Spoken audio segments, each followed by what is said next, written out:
Bona nit. Els esdeveniments al voltant de la consulta del 9-N s'acceleren. I l'últim és que el president Mas ha signat aquest vespre el decret. Aquest decret que anomena la comissió el grup de persones que haurà de vetllar per les consultes que en un futur es puguin fer a Catalunya, inclosa també la del 9 de novembre. Però què passa? Doncs que la llei de consultes, com saben, està suspesa cautelarment pel Tribunal Constitucional des d'aquest dimarts. Significa això que el president de la Generalitat està en el terreny de la desobediència o no? Per què ho ha fet? Per mantenir la unitat dels partits pro-consulta? D'aquí uns moments li preguntem a Josep Rull, coordinador general de Convergència Democràtica per aquesta qüestió. Una unitat, aquesta que deia, entre Convergència i Unió, Esquerra, Iniciativa i la CUP, que ha trontollat en les darreres hores per la retirada, justament per part del govern, de la campanya institucional. Esquerra i la CUP volen recuperar-la i en això està el pols. Per tant, el fons de la qüestió és el concepte desobediència o obediència. Depèn de com es miri i quin sigui el subjecte. Avui ens ho plantegem al .cat amb Xavier Arbós, catedràtic de Dret Constitucional, i també amb Josep Maria Reniu, politòleg especialitzat en Dret Constitucional i membre, a més, del Consell Assessor per la Transició Nacional. Dues veus autoritzades que ens donen la seva opinió ara mateix al .cat.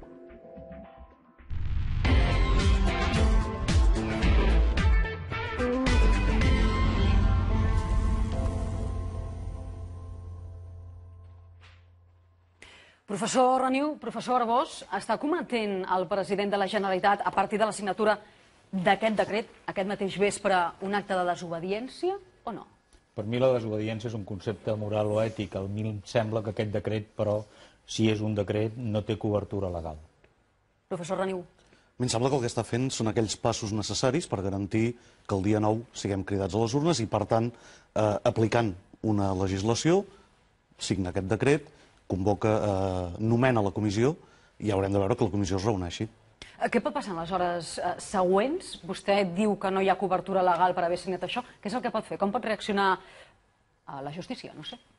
Això depèn. Aquí, en tot cas, tenim un penalista, el doctor Caral, que ho podrà explicar-ho molt millor que jo, però en principi caldria que hi hagués una acusació i caldria que es presentessin proves de que efectivament s'ha comès un delicte. Fins on podem arribar, jo només puc arribar a això, és que hi ha aquí un decret que no té cobertura legal. Avui tenim en Joan Caral, catedràtic de Dret Penal, ara hi feia referència el professor Arbós. Joan, un amic. Hi ha cobertura legal o no per la signatura d'aquest decret? Jo crec que no hi ha cobertura legal ara. I per tant? Però per tant res. Però per tant res no ho entenc. Per tant res, vull dir, és que no tot és blanc i negre, vull dir que el tema tècnicament és molt complex. La llei està suspesa, no ha estat declarada il·legal, la llei. I suspesa cautelarment. Suspesa però sense debat. Vull dir, és que el tema de la suspensió de les lleis no estatals per part de la regulació del Tribunal Constitucional és molt curiosa, perquè suspèn una llei sense debat. Cosa que qualsevol altra mida cautelar, sempre, encara que sigui molt petit, hi ha un petit tràmit d'audiència de les parts. Pot durar una hora, pot durar un dia. Però aquí és la presentació provoca la suspensió. La provocació per part de l'Estat de la demanda inconstitucional suposa, ho diu la Constitució, vull dir que no és culpa del Constitucional, és la regulació. És una preeminència absoluta de l'Estat que no té justificació. Això d'entrada. Això d'entrada. Segona cosa, perquè hi hagi desobediència aquí i a qualsevol altre cas, si ens atenim fins ara a l'experiència del Tribunal Suprem interpretant l'article vigent, que de fet fa un segle i mig que diu el mateix, a l'actual 556 del Codi Penal, necessitem un òrgan que, amb exercici de les seves competències, dicti una ordre individualitzada i contra un subjecte concret. Entrarem en tots aquests detalls, Joan. Aquesta ordre no s'ha dictat. També tenim Elisenda Palusia, Manolo Milian Mestre, Raül Romeva, Laia Bonet. Laia, en quin terreny ens trobem ara, a partir de la signatura d'aquest decret? Terres movedisses. No estem en terra ferma, això és evident.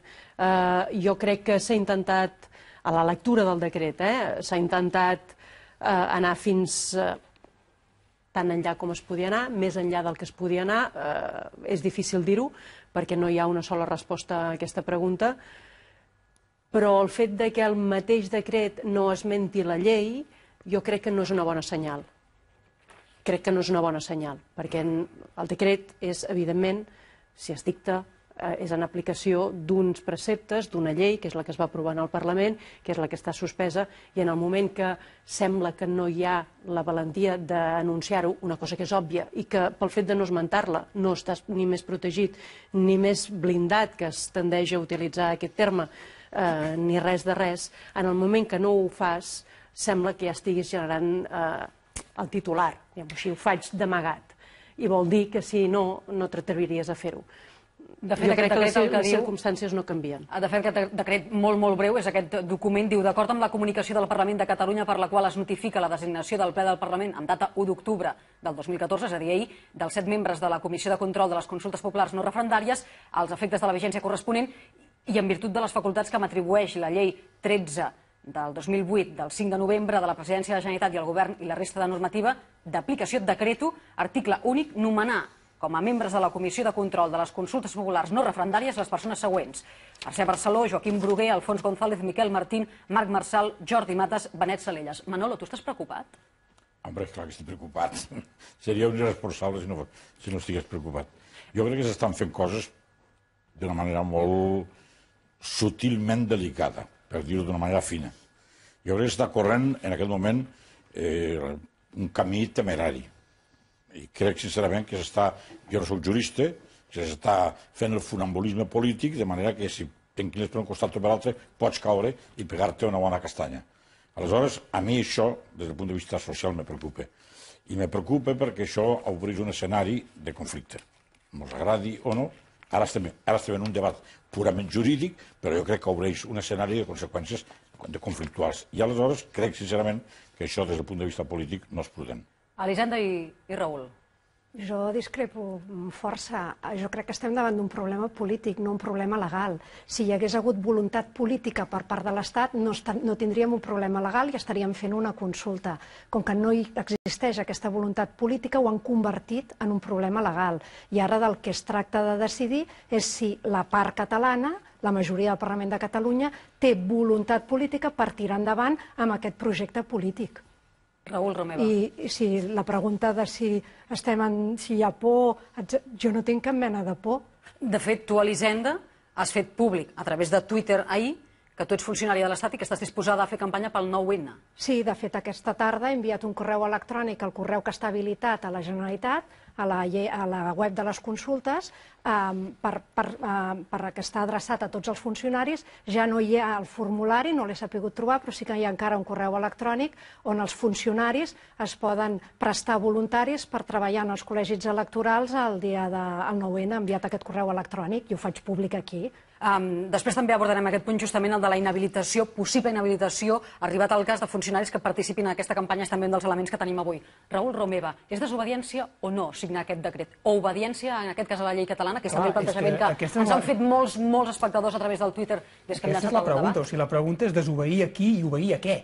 És a dir, en aquest sentit, jo crec que el plantejament efectivament és polític i, per tant, si entrem en el debat jurídic, primer, que òbviament hi ha persones molt més qualificades, i segona, que fins i tot entre les persones qualificades tampoc hi ha un consens. És a dir, estem en una situació tan sumament complexa que fins i tot en l'àmbit jurídic no hi ha un consens entre els especialistes juristes. Què vol dir això? Que no hi ha una solució jurídica, hi ha una solució política. Per tant, des d'aquest punt de vista estem on sabíem que estaríem la setmana passada. No ha canviat res, hem passat la pantalla i estem a la pantalla següent, sabíem que arribaríem a aquesta pantalla i sabíem, per tant, que l'escenari que tindríem seria complex, seria delicat, seria incòmode, efectivament, però és el que hi ha, i des d'aquest punt de vista la pregunta és, i responent a la qüestió específica, qui fa desobediència? El poble, per dir-ho així, el president, en tot cas, obeint el mandat popular, o ho fa el president interpretant i en el marc d'aquesta flexibilitat i d'aquesta ambigüitat el marc legal. Jo tampoc crec que jurídicament tingui una resposta clara a aquesta. Fem una cosa, connectem, de fet, amb Terrassa, perquè tenim a Josep Rull, que és el coordinador general de Convergència Democràtica, a qui saludem a aquesta hora. Senyor Rull, gràcies per atendre el PUNCAT a aquesta hora. I la primera pregunta obligada, per què el president Mas s'ha decidit a signar aquest decret aquest vespre? Doncs perquè ahir el Parlament de Catalunya va fer aquesta votació i, per tant, el president ha de ser coherent amb la votació d'elecció d'aquests 7 membres de la Comissió de Control i el següent acte que havia de fer és signar el decret per tal de poder constituir aquesta comissió de control. I, per tant, diguem-ne, és una conseqüència lògica d'allò que va fer ahir el Parlament de Catalunya. I teníem molt clar que el president signaria aquest decret com no podia ser d'una altra manera. Ho ha fet per la pressió d'Esquerra Republicana i de la CUP? No, ho ha fet perquè el Parlament de Catalunya va escollir aquests 7 membres amb una majoria molt àmplia, molt rotunda, i, conseqüentment, la llei estableix que aquests 7 membres són definitivament nomenats en el moment que el president de la Generalitat signa aquest decret. I nosaltres insistíem, el president farà allò que és obvi que ha de fer, que si el Parlament amb el seu vot acorda una cosa, és evident que ens hem de mantenir coherents amb això. És un exercici de coherència i que no té cap mena de relació amb les eventuals pressions que algú vulgui formular. Un exercici de coherència, de desobediència, sí o no, o d'obediència a aquell aquí, senyor Rull? D'obediència a una llei emanada d'un Parlament legítim i democràtic, que és el Parlament de Catalunya. D'obediència a un mandat democràtic, que és el del poble de Catalunya. D'obediència a un marc legal que existeix, que hi és. El títol tercer d'aquesta llei no ha estat recorregut, no ha estat impugnat, és el que fa referència a d'altres sistemes de participació, i aquesta comissió de control no només afecta a les consultes populars no referendàries, sinó a d'altres elements, per analogia. I, per tant, nosaltres considerem que hi ha un anclatge suficient basat en 3 elements: legalitat, legitimitat i principi democràtic. Si això no és interpretat de la mateixa manera per part del govern espanyol, que pugui emprendre accions judicials, què pot passar? Què s'han plantejat a Convergència? No, que ho faci. Nosaltres a Convergència el que hem explicat és que sobretot serem els electes, els càrrecs polítics, els que assumirem el major nivell de compromís. Potser algú podia dir risc. Diguin risc, compromís, però serem bàsicament aquells càrrecs electes, aquells càrrecs polítics, malgrat hi hagi algú que ens vulgui assenyalar. Ahir, per exemple, Enric Millo, jo crec que amb un element que no té precedents, amb una democràcia sòlida, ja intentava assenyalar aquells que van votar en un determinat sentit, vulnerant un principi essencial que tenim els parlamentaris, que és el d'inviolabilitat. Nosaltres no podem ser perseguits ni pels vots ni per les opinions que expressem mentre som diputats. Però ja ens assenyalaven, ja deien, volem saber qui ha votat a favor d'això perquè ho portarem a Fiscalia. No tenim por, nosaltres tenim aquest mandat democràtic del poble de Catalunya i les coses les estem fent bé, amb rigor, amb criteri polític i amb criteri jurídic. Aquí al meu costat tinc el catedràtic de Dret Constitucional, Xavier Bosch. Ell acaba de dir que aquest decret no té cobertura legal. Doncs ell és la seva interpretació. Jo he insistit en explicar que hi ha una connexió entre aquest títol tercer de la llei que fa referència a sistemes de participació que no ha estat suspès pel Tribunal Constitucional i, per tant, aquest és un anclatge que nosaltres tenim. Però més enllà tenim un element d'una legitimitat democràtica que, evidentment, enforteix, perquè estem parlant de política, enforteix aquesta legalitat. Per nosaltres hi ha aquest concepte, que és un concepte absolutament transcendent, que és el principi democràtic. Insisteixo, legalitat, legitimitat, principi democràtic, aquests són els 3 elements. I quan anem, diguem-ne, a la cirurgia fina, doncs ahir els serveis jurídics del Parlament feien un informe que avalaven allò que fèiem en el Parlament. Jo estic convençut que aquest mateix criteri, aquests mateixos arguments avui poden ser aplicats en el decret que ha signat el president de la Generalitat.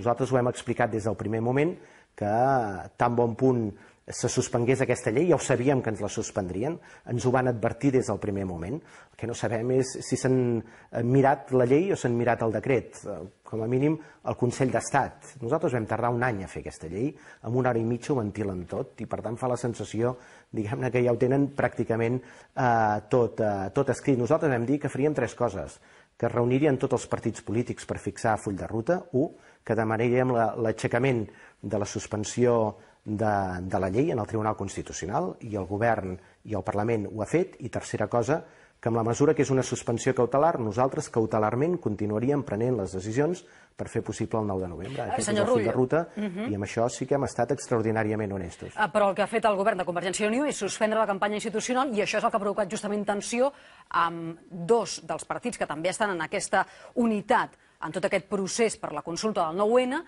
aquesta campanya institucional la reprendran o no, com demana Esquerra i la CUP? Nosaltres el que hem fixat és lliurem la batalla en termes polítics i en termes legals allà on tenim més força i més potència. I per això ens hem volgut centrar sobretot en el que és l'element nuclear d'aquesta llei, que és la comissió de control, a partir de la qual es despleguen tots els altres elements. Perquè no em respon, vostè em diu que no recuperaran la campanya institucional de moment. Jo el que li estic dient és que demà es reuneixen totes les forces polítiques a l'entorn del president i se'n parlarà. Però el vídeo de la campanya institucional existeix i està penjat a la xarxa, està penjat a la pàgina web del Departament de la Presidència. Això hi és, i per tant aquesta campanya es produeix. Nosaltres el que volem és aquesta batalla política i jurídica, lliurar-la amb uns termes, diguem-ne, que ens permetin mantenir bé les posicions. I, per tant, determinació política i destresa jurídica. Determinació política i intel·ligència jurídica. I això és el que nosaltres estem plantejant. Deixi'm interpretar les seves paraules. Això vol dir que, de moment, la campanya institucional queda aparcada o no, senyor Rull? O podríem veure que demà, després d'aquesta cimera que ha convocat el president Mas, segur que és un tema que... Jo el que insisteixo és que avui hem fet una cosa absolutament transcendent i que va molt més enllà i que dona sentit al conjunt d'aquesta llei, que és aprovar i nomenar definitivament aquesta comissió de control. Aquesta campanya institucional continua existint i continua existint penjada a la xarxa. Si hi ha algú que té algun element, algun dubte, algun criteri diferent, doncs demà és un bon moment de poder-lo plantejar, però anem a allò que és substancial, allò que és rellevant, i avui hem fet una cosa que és absolutament substancial, rellevant, nuclear de tot aquest procés, i per tant, jo em sembla que no hi podem prestar una atenció menor, és a dir, mirem sobretot la lluna i a vegades no ens fixem tant amb el dit. O sigui que la unitat dels partits arran d'aquest desacord que hi ha hagut amb Esquerra i amb la CUP no fa penjar d'un fil aquest acord que porten, de fet, des del 12 de desembre de l'any passat, amb data i pregunta? Jo estic convençut que no, és que seria inaudit que aquest acord aquí a Catalunya pengés d'un fil. És a dir, quan tenim l'Estat que ha desplegat tota la seva potència, tota, amb una rotunditat extraordinària, quan tenim, en menys de 24 hores es reuneix el govern espanyol per impugnar la llei, quan es reuneix el Consell d'Estat per impugnar aquesta llei, quan es reuneix el Tribunal Constitucional d'una manera excepcional com mai no havia fet en l'actual democràcia per aturar aquesta llei, quan tenim les furgonetes excepcionals de la brigada mòbil de la policia estatal, de la Policia Nacional aquí, quan veiem que tot l'Estat, PP, PSOE, estan actuant com una pinya, seria inaudit que no veiéssim exactament on tenim el problema. I el problema no el tenim a la part catalana, que ningú no s'equivoqui, el problema el tenim a l'altra banda. I per tant, quan nosaltres ens mantenim ferms, ens mantenim units, som imbatibles, i això és el que volem que quedi expressat amb molta rotunditat demà a l'entorn de la reunió que ha convocat el president de Catalunya. Senyor Rull, gràcies. Fins una altra que vagi bé i serem pendents de com va també aquesta reunió. A les paraules del senyor Rull, professor Arbós.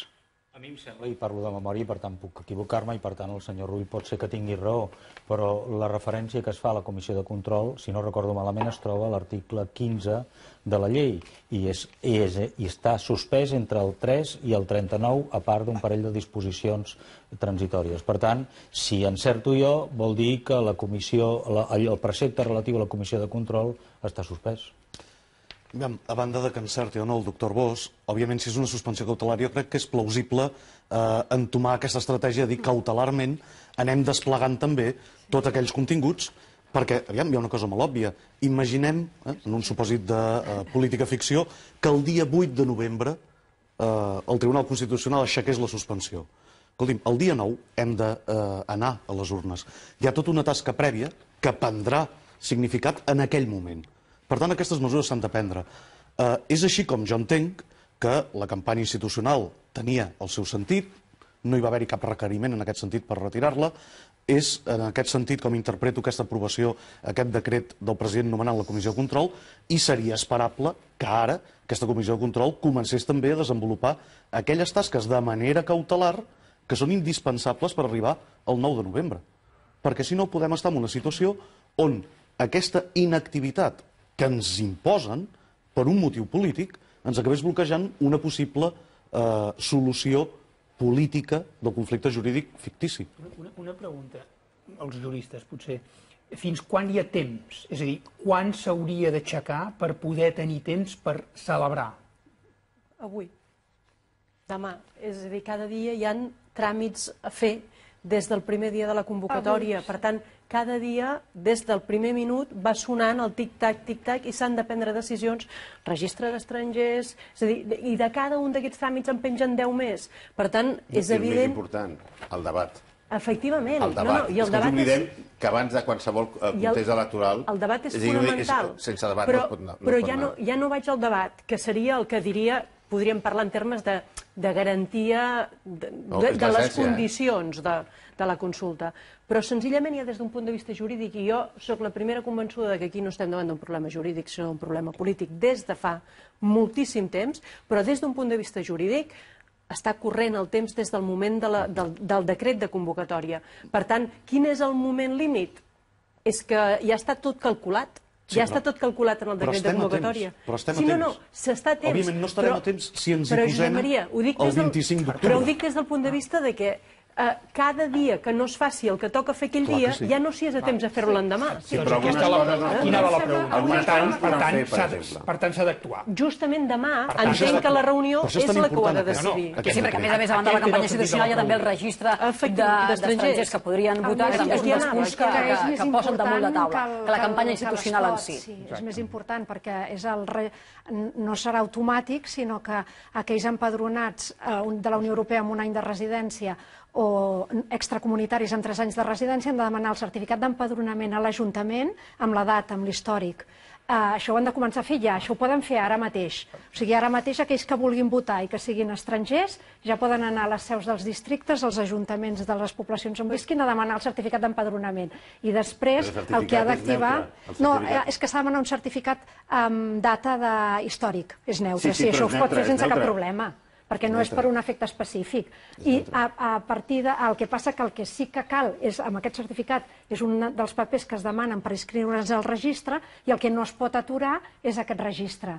I això és el que han de parlar demà i han de decidir demà. Em sembla que avui era la CUP que deia que la data límit per poder fer totes aquestes coses amb un mínim de garanties era el 13 d'octubre. En qualsevol cas, quan abans millor, perquè el temps corre. Per tant, demà, si tenen una decisió, millor. Jo crec que la data és demà, és a dir, des d'aquest punt de vista, si no, per què es reuneixen demà? Demà s'ha de prendre una decisió de quines passes fer, si és que se n'han de fer. En qualsevol cas, s'han de fer passes en un sentit o en un altre, però jo diria que per mi la pregunta...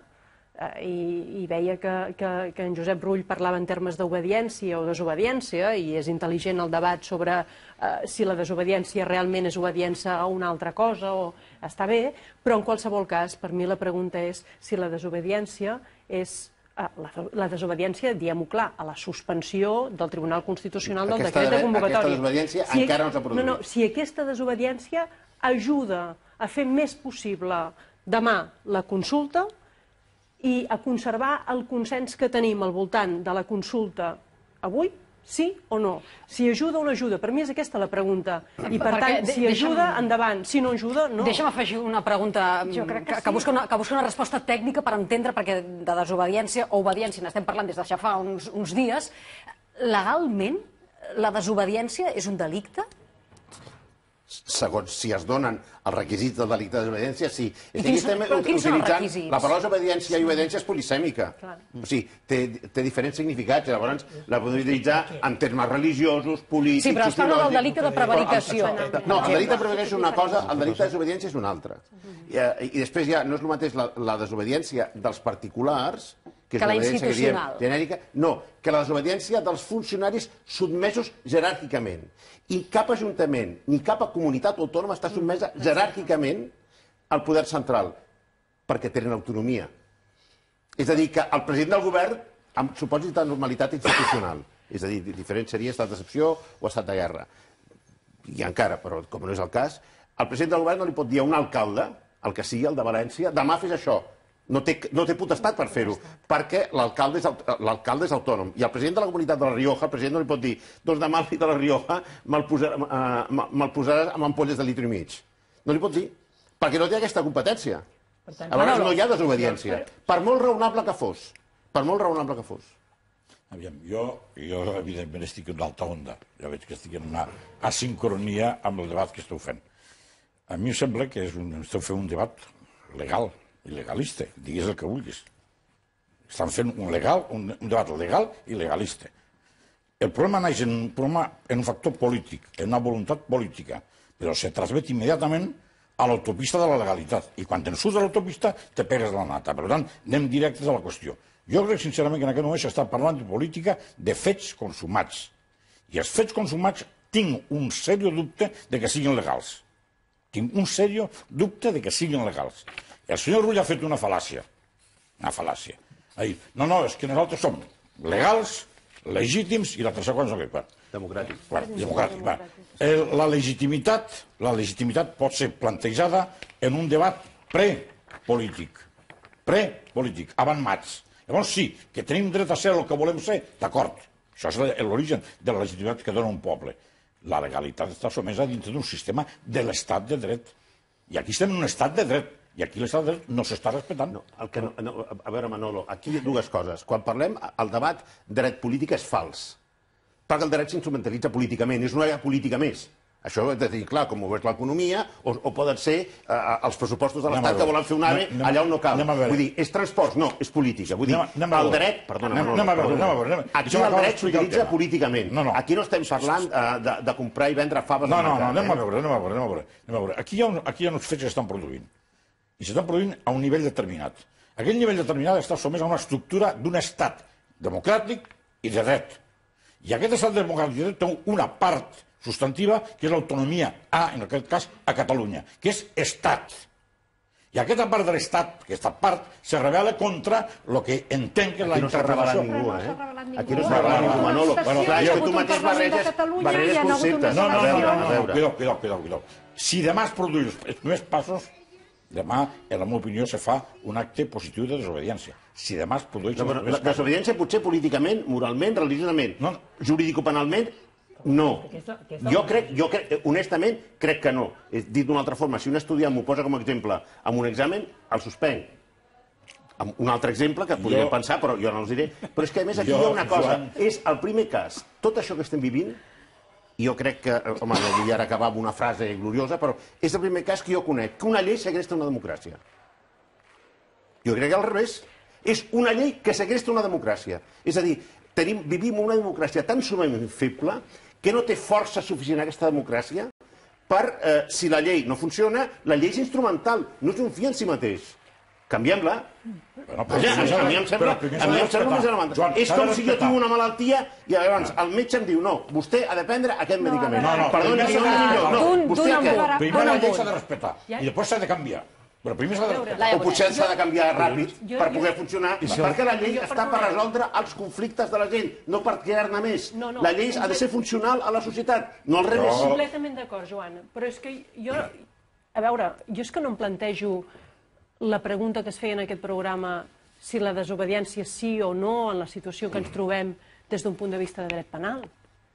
És que no em vull plantejar aquesta pregunta des d'un punt de vista de dret. No, em sembla molt bé. No, i estic... A veure, anava a dir, estic d'acord, fàcil dir-ho perquè no és la meva especialitat, però vull dir que pels coneixements que tinc de dret penal hi arribo fàcilment a la teva afirmació. Però és que no m'ho vull plantejar des d'aquest punt de vista. Jo em vull plantejar si la desobediència és sí o no des d'un altre punt de vista, que és ajuda a resoldre el problema que tenim, sí o no? Ajuda políticament a resoldre el problema que tenim? És a dir, farem més fàcil, farem més possible la consulta amb la desobediència? Farem més fort el consens que tenim ara amb la desobediència? I honestament, crec que no. Crec que no, senzillament, i no perquè m'ho imagini, sinó per les dades que tenim avui. En el debat de política general es va posar a votació una proposta de resolució moció de la CUP que parlava, que defensava la desobediència, es van quedar sols votant-los. Per tant, m'estan dient la resta de forces no estan disposats a donar el pas obertament a favor de la desobediència. Però, a més, hi ha una altra dada, que és els ajuntaments. Tenim un 93% d'ajuntaments que han aprovat una moció... 96%. Que, a més, són el 88% de la població de Catalunya. Crec que és una dada que val la pena dir-ho. És una immensa majoria. En canvi, els seus representants, Associació de Municipis, Associació de Municipis per la Independència, han dit que la desobediència seria un mal escenari i la desaconsellen perquè no permetrien garantir la votació allà on l'Ajuntament no hi dona suport. Vull escoltar el professor Reniu i el professor Bosch. Per tant, atenció amb el que fem. Laia, el problema no és... Jo crec que tampoc s'ha plantejat ni en aquests termes. El problema és fem o no fem. Perquè jo no ho plantejo ja en termes d'obediència o desobediència. Tinc molt clar que, i a diferència del que deia el Manolo, jo defenso fer, Jo defenso fer. La no desobediència per mi només no fer. És que en aquests termes no hi ha problema. Tenim un escenari que no és jurídic, que per tant fa inútil aquesta discussió d'una desobediència amb una norma, perquè és un problema eminentment polític. Qui l'ha convertit en jurídic és qui li interessa políticament bloquejar la lliure voluntat d'un poble. Però jo t'ho plantejo des d'un punt de vista polític, el que et deia, t'ho deia des d'un punt de vista polític, per tant et deia, escolta, si realment hem de perdre el consens que tenim ara, posant la desobediència sobre la taula com a fórmula de solució del moment que vivim, haurem perdut, a cada bugada haurem perdut un llençol en termes de cohesió, d'unitat, de rigor. Al contrari, perquè estàs tirant endavant. Jo el que veig és que des que això es va suspendre el dilluns i el dimarts es va dir que això tirava, i s'ha dit que continua endavant, tenim ja editorials de Bloomberg, de Los Angeles Times, un altre mitjà avui internacional, dient-li a l'estat espanyol que faci el favor de permetre aquesta consulta i aquest referèndum. Per tant, està ajudant, perquè fer-la visualitza el que estem fent. I quan visualitzes el que estem fent és quan més retratat i més ridícul queda l'estat espanyol amb les accions que fa.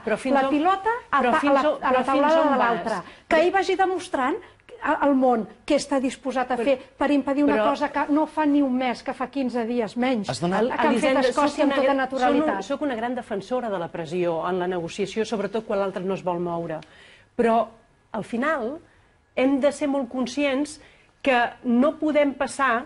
És a dir, jo tinc moltes ganes de votar i tant de bo que es pogués votar el dia 9. Però no vull perdre de vista que no és el mateix el tenim pressa que el tenim força. Jo no estic disposada a perdre el tenim força. Per tant, compta amb això. És a dir, conservem el consens. I crec que hi ha alternatives i la desobediència és quan no tens una alternativa, aleshores sí. El consens és per la consulta molt més que per una declaració d'independència. No? Jo em pregunto l'escenari en el que hipotèticament es va situant tot el procés en aquesta ambigüitat i arriba el dia 9 i es presenten els resultats de les eleccions fetes amb aquesta ambigüitat davant els observadors internacionals. Preguntaran, hi ha hagut possibilitat de recórrer les resolucions de la Comissió de Control a la jurisdicció contenciosa administrativa? I probablement la resposta serà no, perquè els jutges no admeten els recursos basats en una llei suspesa. I ha hagut custòdia de la documentació per part de la policia? No, perquè el conseller no els ha volgut posar contra l'espasa i la paret. Per tant, la qualitat de convicció i de credibilitat de qualsevol consulta depèn de que hi hagi regles preexistents, conegudes i respectades. Que les que ja no funcionen. Jo no puc estar de dir que el decret de convocatòria no és legal. No és legal mesurat respecte a la llei que va aprovar el Parlament de Catalunya. I, per tant, posats a reclamar el respecte a les lleis del Parlament de Catalunya, el decret també l'hauria d'haver respectat. I no l'ha respectat. En qualsevol cas, la legalitat de moment no l'ha dit el Tribunal Constitucional. El que ha aplicat és un privilegi processal que té el govern segons el qual només que presenti recurs i s'admeti a tràmit queda suspès cautelarment. Perdó, és que no m'he explicat bé. No m'he explicat Sobre la bé. És que Constitució encara no s'ha pronunciat sobre la legalitat del decret. No. Això és la seva opinió. En tot cas es pronunciarà sobre la constitucionalitat de la llei. D'acord. Però encara que la llei fos constitucional, si comparem el decret de convocatòria amb les previsions de la llei, no quadra. Aquesta és la seva opinió i es pronunciarà al Constitucional quan hi hagi una sentència. El que és evident és, l'escenari ideal que voldríem no existeix ni existirà. No. Punt número 1. Per tant, des d'aquest punt de vista podem discutir el matís, la coma, l'article i el paràgraf que toqui de la llei. No arribarem a un consens ideal del que voldríem que fos, perquè si pogués existir ja l'hauríem tingut, no hauríem arribat a aquesta situació. Per tant, des d'aquest punt de vista, jo crec que el debat en termes de matisos de si és o no és legal el que està passant és, en tot cas, des d'aquest punt de vista, secundari. Segon, desobediència. Avui escoltava l'entrevista al Notícies Nit a la catedràtica Jiménez Salinas. Ella deia que això no és desobediència, i alguns col·legues del RAM diuen que no és desobediència. Per tant, des d'aquest punt de vista, la primera pregunta és si és o no és desobediència el que està passant. Alguns diuen, com que no és legal... Per això, avui aquí al .cat, tenim el professor Bosch i el professor Radiu. Vull dir que això, en tot aquest procés, una cosa que hem après és que les lleis són interpretables. I amb aquesta qüestió, al màxim nivell. Tercera reflexió. Sí, no, totalment. Tercera reflexió. Però segurament en aquesta situació, per tot el que representa, perquè ha mobilitzat amb moltíssimes persones des del 2010, això jo diria que ho hem incorporat com a coneixement ciutadà. Estem atrapats, perdoneu, estem atrapats en un debat que no ens en sortirem. No ens en sortirem. Per tant, com ens n'hem de sortir? La Laia ha apuntat una cosa que a mi em sembla que és absolutament fonamental. Ha fet referència al consens i el Rull també. Jo crec que la reunió de demà és especialment fonamental per una cosa. Per garantir que qualsevol pas que es faci a partir d'ara ha de ser un pas que sobretot legitimi els que s'han fet fins ara i, en tot cas, significa un pas endavant. Què vull dir amb això? Qualsevol reforma del full de ruta s'ha de fer amb clares conviccions de que això ens permeta desbloquejar. Hem arribat a un atzucac, ho sabíem que arribaríem, però a partir d'aquí, escolta, no ens enganyem. En algun moment haurem de trencar el marc legal que tenim sobre la taula, perquè és que aquest marc legal no ens permetrà fer el que volem fer. I això ha passat històricament, si no ho haguéssim fet històricament... Raül, el que passa és que quan es trenca el marc legal s'ha de tenir el de recanvi. Per tant... El recanvi, és a dir, el trenques per canviar el marc legal, no trencar-lo i quedar-te dins. Trenques el vidre per sortir fora, no per quedar-te dins. Això és el que estic dient. Bé, la realitat és que... Hi ha consens per trencar aquest marc, però que sigui, òbviament, per sortir-ne, no per discutir si aquesta coma o aquella altra, perquè és que així no ens en sortirem. Deia que la realitat és que al Parlament hi ha moviment, als partits hi ha tensió, i al carrer mobilitzacions com mai s'havien vist fins ara.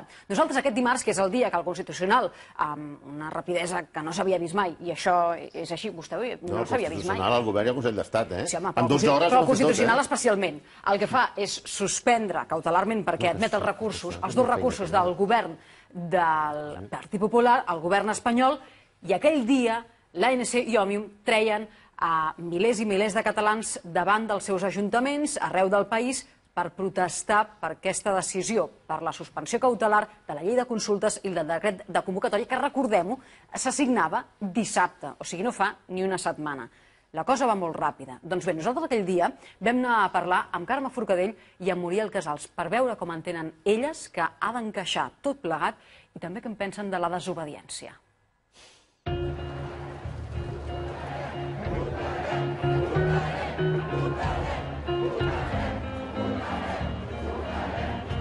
Òmnium i l'Assemblea Nacional Catalana ens comprometem a fer la campanya massiva més important. Precisament ara es veu la primera vegada en la història que això tira endavant, que no té marxa enrere, i a més que cada vegada que hem fet una mobilització hem aconseguit objectius clars. O sigui, això que no Carme pot Forcadell i desmobilitzar. Muriel Casals no veuen de cap de les maneres que el 9 de novembre no hi hagi una consulta. No, de moment, a veure, de moment hi ha les condicions. Home, no, les condicions no, perquè està suspesa cautelarment la llei de consultes i la convocatòria. Però si acceptem això, vol dir que acceptem que el nostre futur està en mans del Tribunal Constitucional. Això no és cert, per a nosaltres no és cert. Per tant, som sobirans estàs o no? defensant la desobediència? No, estem defensant l'obediència a la legalitat catalana. És veritat que estem en un moment delicat, un moment complicat, on s'està posant en evidència que hi ha dues legalitats que no casen, no? La legalitat espanyola molt estreta, molt estreta, molt estreta, que no permet que una part de ciutadans diguem el que pensem, i una legalitat catalana que és a la que ens devem i a la que obeirem. Aquesta és la situació. Vosaltres esteu patint? Una mica. Una mica. La Muriel que sols diu una mica. Una mica. Una mica, perquè tot això és molt seriós i perquè tenim un adversari que no té, diria, no té escrúpols en fer servir qualsevol tipus d'eina per desanimar-nos, per cansar-nos, per utilitzar la mentida si cal, utilitzar això que abans jo he dit, fer malbé la democràcia espanyola, acabar amb la divisió de poders, utilitzar el Tribunal Constitucional com si fos una tercera cambra, de fet, en lloc de que, com el poder judicial que ha de ser independent de l'executiu i del legislatiu, tot això fa molt mal, o sigui, deteriora l'ambient.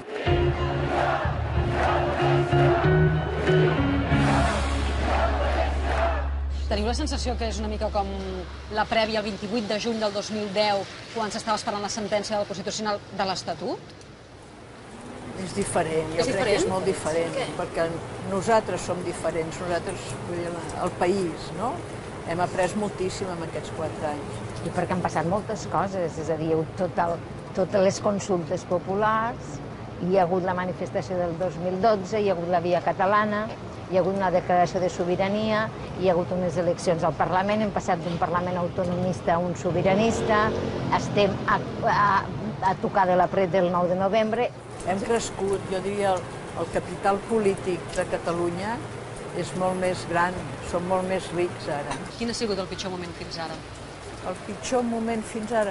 No, jo diria que el pitjor fora que hi haguessin dubtes entre nosaltres, però això no hi és. Jo per això m'agrada, la Carme deia, confiem en els nostres polítics. Estem en un terreny de la política i són els polítics els que han de fer els passos polítics. I nosaltres el que hem de fer és confiar. O sigui que a vegades els ciutadans catalans sembla que estem més programats per la desconfiança i per la crítica que per la confiança.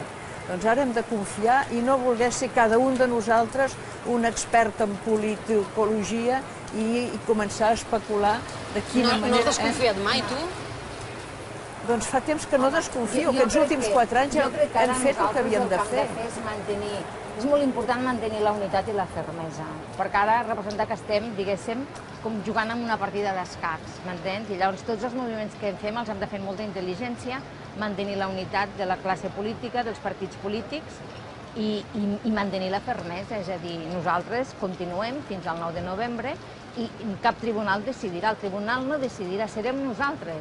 Si hi ha les condicions per fer la consulta d'una manera absolutament amb garanties democràtiques s'ha de fer. Digui el que digui el Tribunal Constitucional i garanties democràtiques vol dir que tothom que pugui votar ho pugui fer en qualsevol lloc del territori. Això és desobediència, Carme? No. Això és... Desobediència civil. No, això és creure en la democràcia, creure en la voluntat del poble i creure en el que vol la majoria de la societat. Això és la democràcia, la voluntat de la majoria. I això és creure el nostre Parlament i creure'ns que ens la creiem la declaració de sobirania del 23 de gener del 2013 que vam dir que el nostre Parlament va dir que érem sobirans.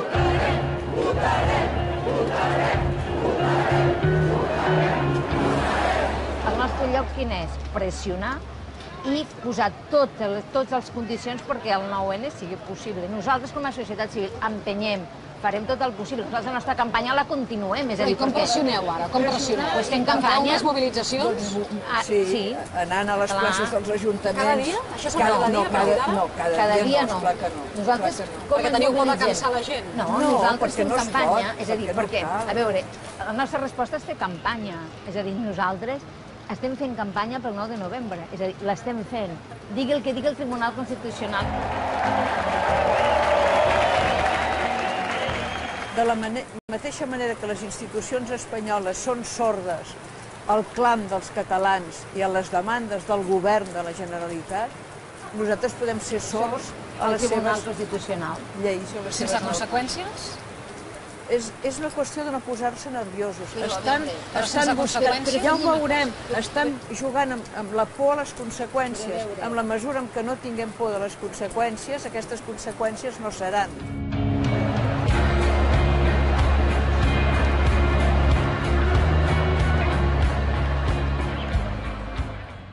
Manolo.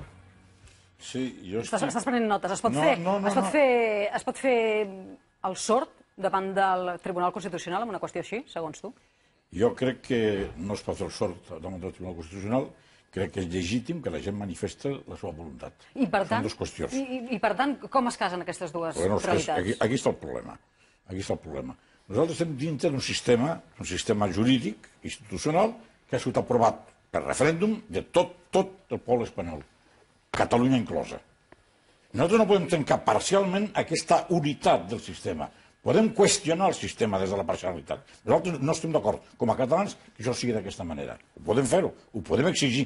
I ahir és on està el terreny de la legitimitat. Però si estem com estem, en gran part és per culpa del Tribunal Constitucional. Jo t'estic dient... És a dir, que sigui el Tribunal Constitucional qui validi el que toca fer ara, també és difícil per la gent assumir-ho. Romeva, jo t'estic dient, el Tribunal Constitucional és producte d'una Constitució que han votat tots. Aquesta Constitució està sent qüestionada, òbviament, per una part dels que l'han votada, que som els catalans. Jo torno a repetir. Això s'ha de respectar. S'ha d'anar de la llei a la llei. Perquè si no estem fent un follon molt gran, perquè aquí pareu compte que esteu fent un debat fonamentalment sobre qüestió jurídica, sobre obediència o no desobediència, etc. A on es lleis? I aquí deixa'm acabar. I a on es lleis? I això què vol dir? Això vol dir que estem fent un debat sobre una cosa molt concreta i inexual del problema, quan el problema real del poble, el que demana això, és justament les conseqüències del que anem a fer. I d'això no se'n parla. És a dir, aquí és on jo discrepo greument d'aquest procediment. Jo accepto que sigui un repte al sistema constitucional, però que diguin quines són les conseqüències. No que es porti a un ramat cap a una votació determinada. Doncs fem una campanya a favor de cadascú defensa les seves tesis. Però no s'ha de fixar. Recorda què va passar a la 8 d'abril passat, Sisplau, professor Reniu. Manolo, el problema no és el Tribunal Constitucional. Sí, és el problema. No, però deixa'm l'argument. El problema no és necessàriament el Tribunal Constitucional en aquesta situació concreta. El Tribunal ha aplicat el que li dicta la Constitució. Admet a tràmit el 161.2. El problema, torno a repetir, no és jurídic. Manolo, estàs dient que el debat és jurídic. No ho és. El problema és l'utilització esbiaixada d'una prerrogativa per part del president del govern davant d'una llei que és, la meva opinió personal, és perfectament legal, encaixa en el desenvolupament estatutari del 122, encaixa en la Constitució. D'ella se'n deriva un decret de convocatòria d'una consulta, perquè no ens han deixat fer un referèndum. I aquesta situació, que és lògica de desenvolupament d'un poder autònom, com és el català fins ara, s'intenta bloquejar, no políticament, no fent campanya pel no fent campanya per una tercera via. No, s'intenta bloquejar només amb la Constitució, amb el pes de la Constitució a sobre. No em diguis que és jurídic el debat. Diu que es consulta perquè la Generalitat després pugui dur a terme les seves iniciatives legals de reformar la Constitució. Vull dir, això... Aquí està el problema, professor. Fem una cosa, ho analitzem després. Manolo, et dono el torn de paraula tornant de la publicitat i també al professor Arbós que deia, aquí és on hi ha el problema. Tornem en pocs minuts. Fins ara. Estan arribant amb aquest hashtag amb la desobediència d'IV3 moltíssims tuits. De fet, som trending topic a Espanya, ho hem estat també fa una estona a nivell mundial, i només llegiré dues opinions. Per exemple, la de Pere Carquinyoli, que diu: si volem votar hem de donar un pas tots junts conforme a la legalitat catalana i la voluntat de tots plegats. I el Xavier Altadín, que diu: más se mofa de la justicia y del gobierno al aprobar la Junta Electoral del 9N. Manolo. No, a veure, jo estic distraït una mica posat incòmodament al costat de la Pelusi, no per antipatia personal, sinó perquè estem de costat i és difícil de discutir o debatre. No, però, escolta'm, però això, si vols ho solucionem. No, ja està. O sigui, mira, si vols, ja està. Jo crec que el Raül Romeva, sense cap problema... Sí, Manolo, per favor. Si estàs més còmode discutint, ara s'ha deixat els papers aquí, jo te'ls duc. No és igual, deixa'ls dir. Dona'm. Mira, el Raül Romeva t'ajuda. Sí, estàs més còmode per discutir amb l'Elisenda Pelusi. A veure, jo he començat a fer el que en el Vaticà es fa quan hi ha un procés de canonització, d'abogat del diable. He fet advocat del diable, per això he plantejat un tema jurídic o un tema legal, perquè realment jo crec que en aquest moment l'estat de la qüestió és aquest. El tema de fons, ahir no discutiré amb tu. perquè estic totalment d'acord amb vosaltres. Jo soc de l'opinió que això és un tema polític, enormement polític i pèssimament plantejat des del punt de vista polític. I ara vaig a l'atac. Jo no puc entendre... No, a l'atac al problema. Jo no puc entendre que un país com el nostre tingui un problema d'esta magnitud, tant de temps plantejat, i en cap moment hi ha hagut un senyor president del govern que hagi considerat la possibilitat d'estudiar seriosament el problema. No dic solucionar-lo, estudiar-lo. I puc dir això perquè l'any 2000 se va trencar absolutament el pont a Madrid. El senyor Aznar va trencar el pont al senyor Jordi Pujol. I conec molt bé el tema. Vaig ser causa d'una part i vaig a conseqüència d'una altra. És a dir, vaig tenir que deixar la vida política. Per tant, quin és el problema? El govern de Madrid no vol entrar en la qüestió.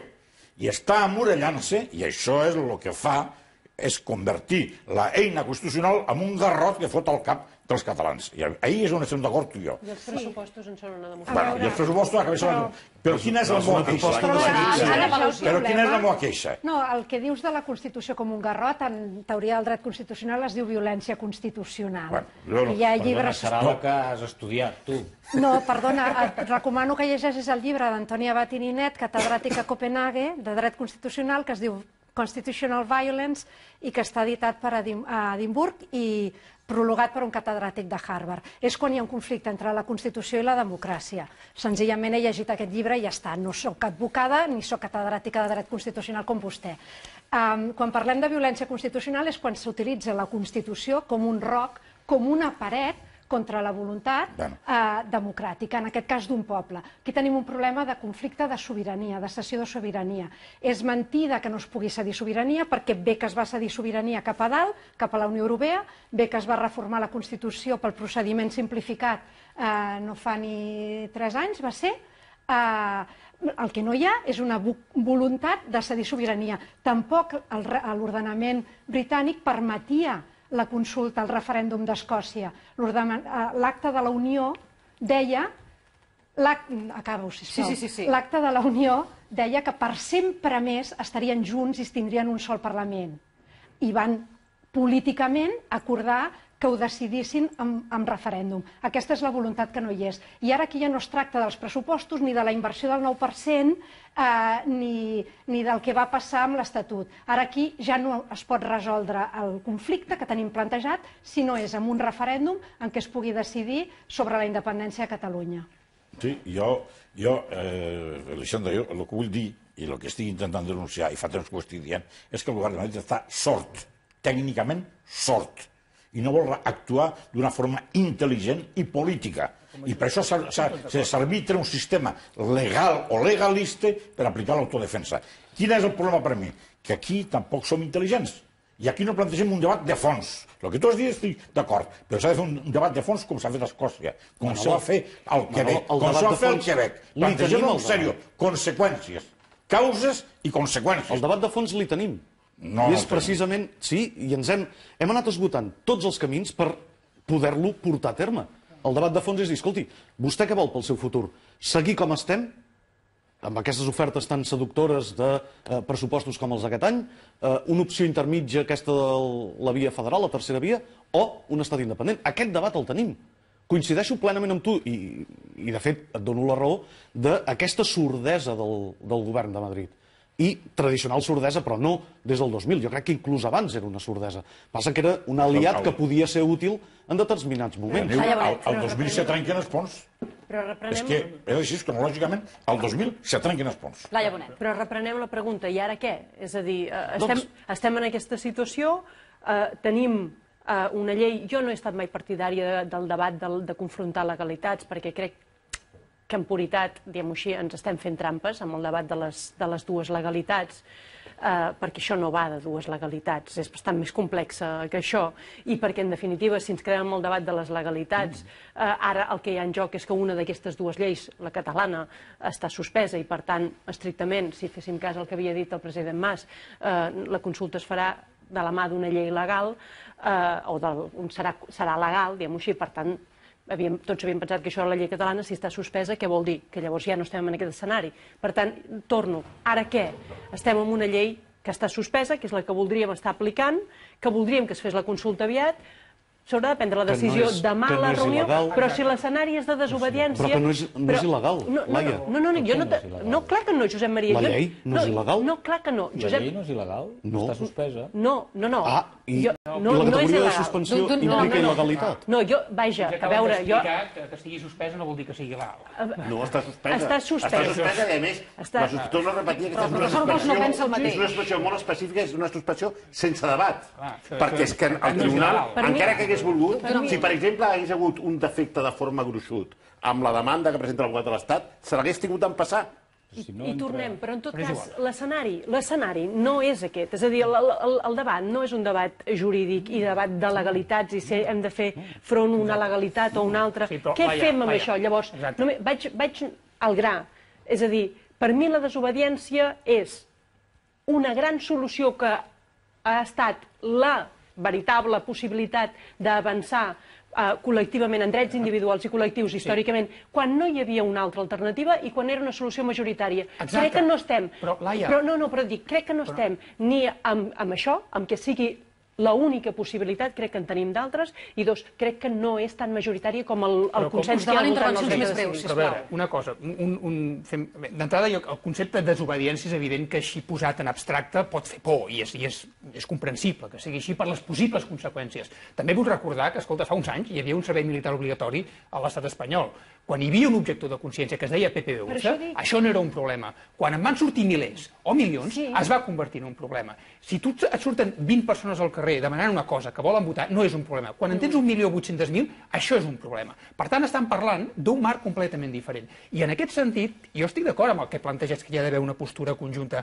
911 ajuntaments, 911 ajuntaments que presenten conjuntament mocions a favor d'això, és una força que difícilment és contestable. Completament d'acord, però aquests 911 ajuntaments, jo per això deia, a mi m'ha sorprès, però ho he llegit, declaracions del president de l'Associació Catalana de Municipis, del president de l'Associació de Municipis per la Independència, que deien, alerta, desaconsellem l'escenari de la desobediència perquè no hi ha garantia que es pugui realitzar la consulta amb garanties a tot arreu. Però que ningú té clar què és, però si ningú ha definit encara què és desobediència, que és el problema. Estem barrejant el terme polític i després una cosa que és la desobediència civil de Gandhi, que no té res a veure aquí, perquè es poden fer moltes coses de no seguir el...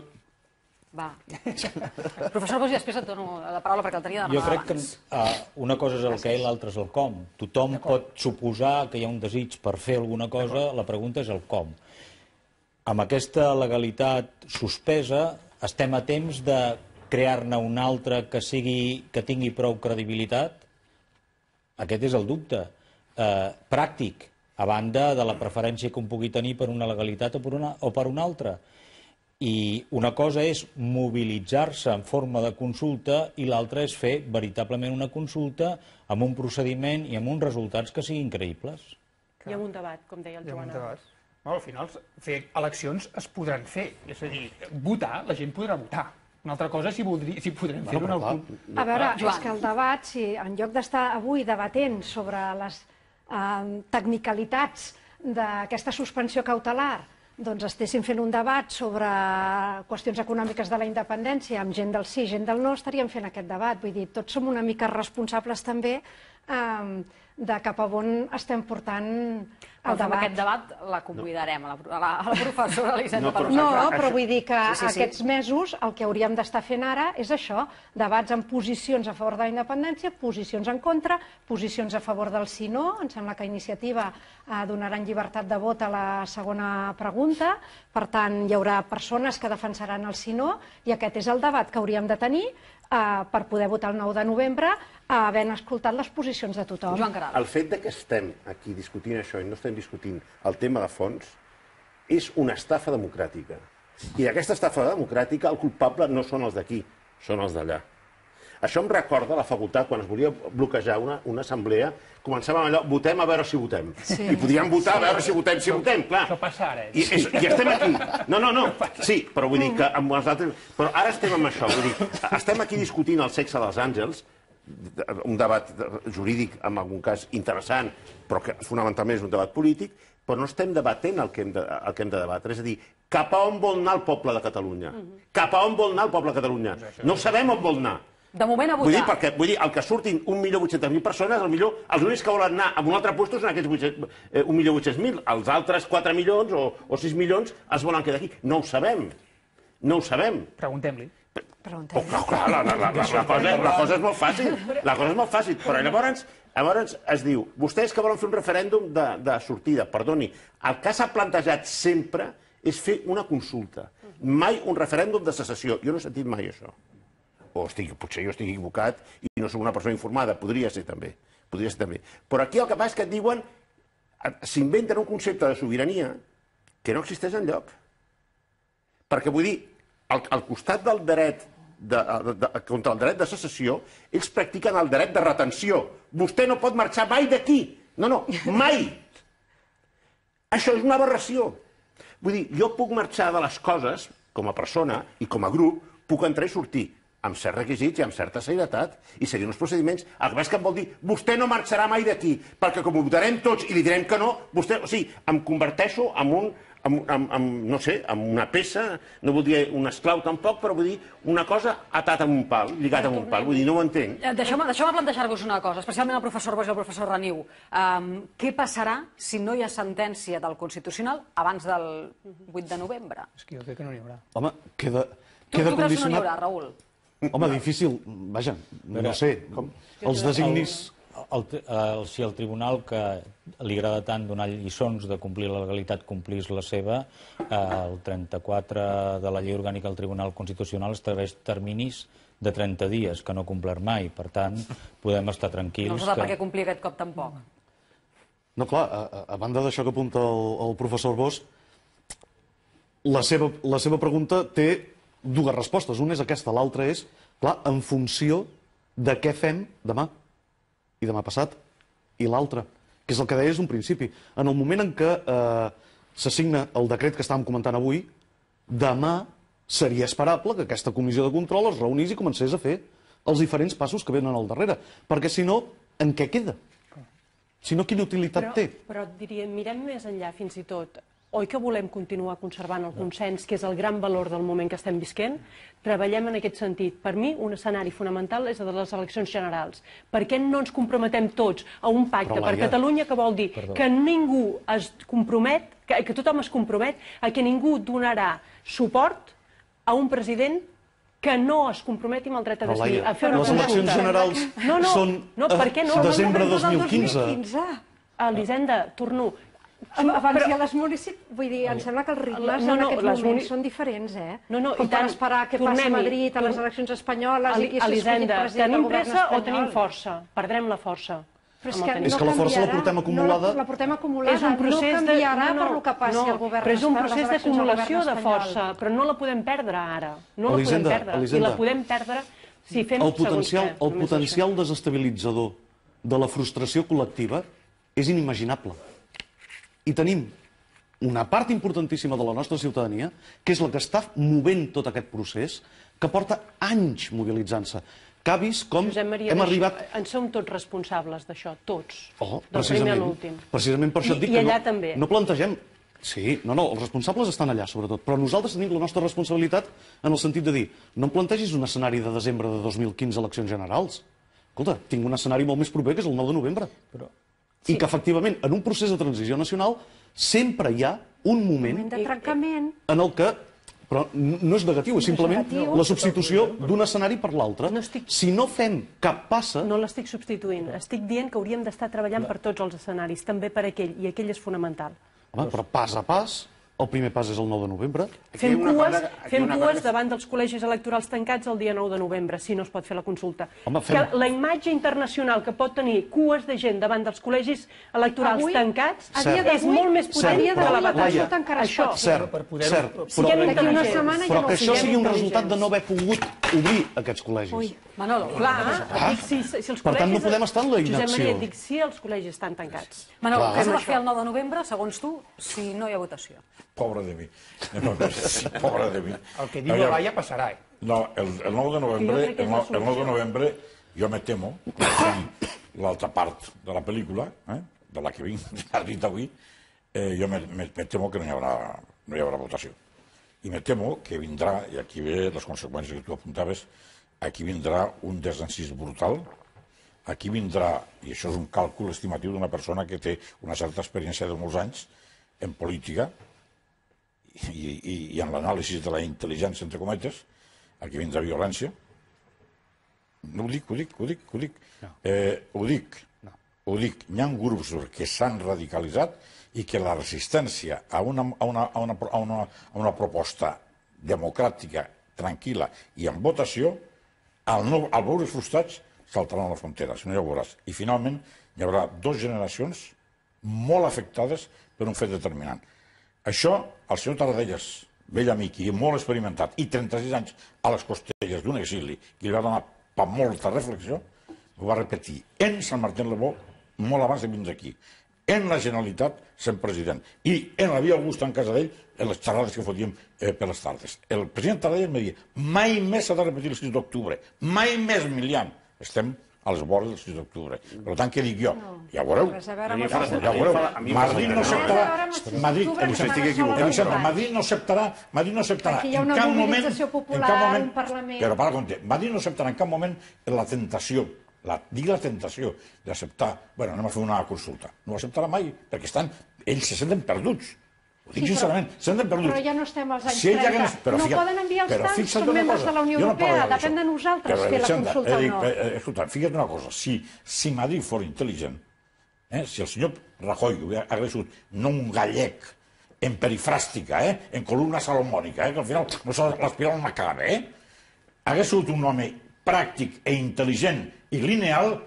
El dia... Quin dia es va plantejar el tema del referèndum? Quin dia es va plantejar? El 9 de desembre, no? El 12 de desembre. El dia 15 de juny fa la consulta. I no va tenir intuïció per reaccionar com una persona intel·ligent s'hagués anticipat. Però tant que veurà la resistència final i la resistència final, no. És allò tan espanyol antes del fuero que el huevo. Perdó. Bé, doncs jo fins que els 4 partits que han acordat el 12 de desembre la data i la consulta no ens diguin que la consulta no es fa, jo segueixo pensant a dia d'avui que el 9 de novembre anem tots a votar amb aquesta pregunta en forma d'arbre, que no era la meva preferida i que permet 3 opcions de vot diferents. Aquesta és la meva resposta. Indiscutible les conseqüències d'aquestes 2 preguntes. Jo tinc sèries dubtes sobre... No soc un jurista, però des de l'ou, si t'anulen perquè dius sí al primer i no al segon, o si simplement perquè dius no al primer i es quedes descol·locat... Jo això fins i tot vaig escriure un article avui criticant-la, però tal com han dissenyat la papereta no pot passar perquè han posat una columna al mig. Raül. Ho han protegit. A veure, jo crec que, òbviament, aquí no ens en sortirem i no resoldrem el debat sobre si és o no és legal o si és simplement un... Tant és. No és el que preocupa la gent, francament. Tinc la impressió que no és el que d'alguna manera inquieta, o és que si és il·legal no ho farem. No, la gent ho vol fer. D'alguna manera ho vol fer. Òbviament voldríem que es fes amb les màximes garanties, però la gent ho vol fer. I l'escenari dels col·legis tancats i la gent al carrer fent cua és un escenari plausible. Clar que pot passar.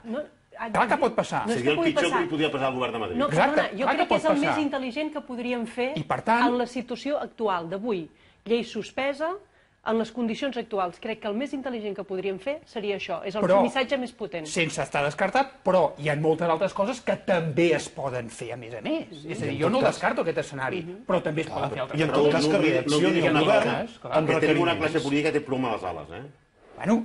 Tenim una classe política que molts dels polítics tenen ploma a les ales i tots sabem de què parlem, Vull dir, però mentre la situació estigui en aquesta nebulosa, en aquesta indeterminació, en aquesta indefinició, que hi ha un jurista que diu que sí, que hi ha un jurista que diu que no, que...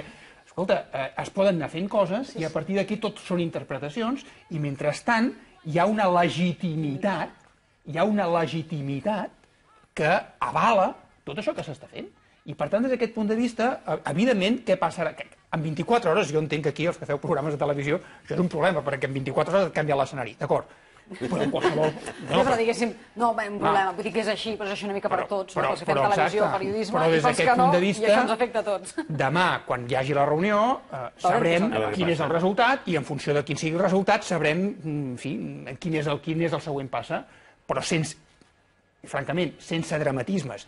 El terme desobediència jo entenc que pot preocupar, però ni l'hauríem de sobrevalorar ni l'hauríem de menystenir. És a dir, s'ha de posar en la dosi justa i assumir que sempre té conseqüències. La pregunta és, estem disposats a assumir les conseqüències que pugui tenir el grau de desobediència que pugui tenir si l'exercim en segons quins casos?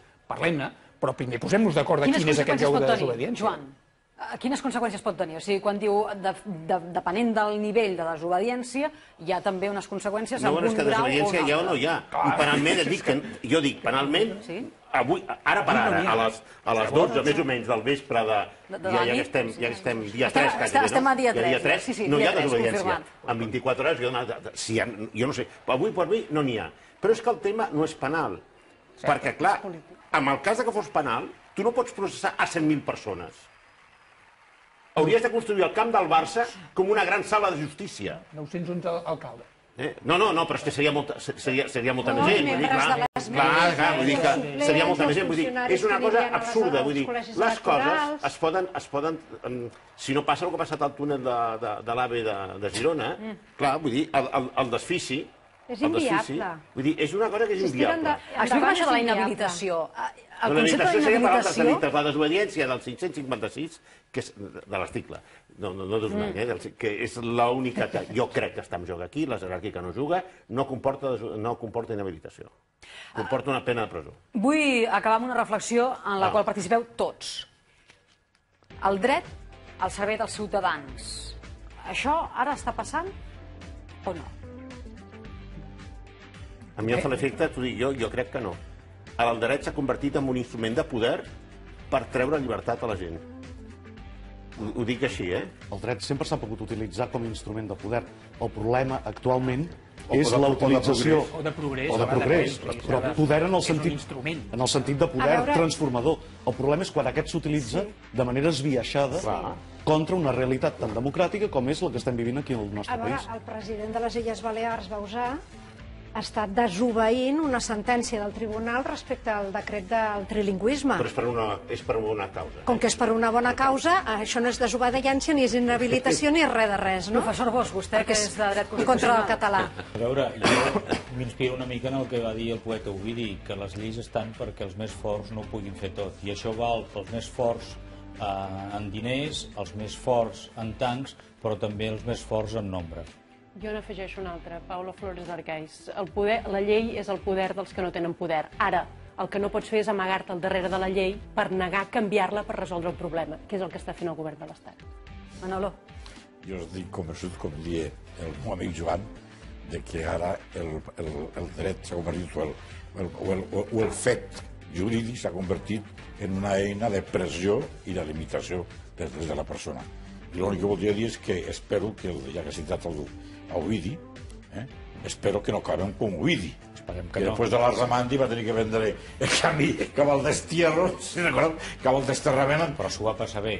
Bueno, s'ho va passar bé mentre escrivia l'Arsamandi, després no s'ho va passar bé, no? Perquè és molt trist la seva elegia quan diu allò de que i allò de la tristíssima noctissimago que està marxant cap a l'exili, això queda molt pesat. I jo crec que és un pressentiment que no m'agradaria. Espero que us hagueu passat molt bé. Moltes gràcies, Raül Romeva, Elisenda Palussier, Joan Carall, Josep Maria Reniu, Xavier Arbós, Laia Bonet, Manolo Milian Mestre. Fins la pròxima. I també a vosaltres, aquest dijous en aquest .cat, la setmana que ve, un altre. Adéu, bona nit.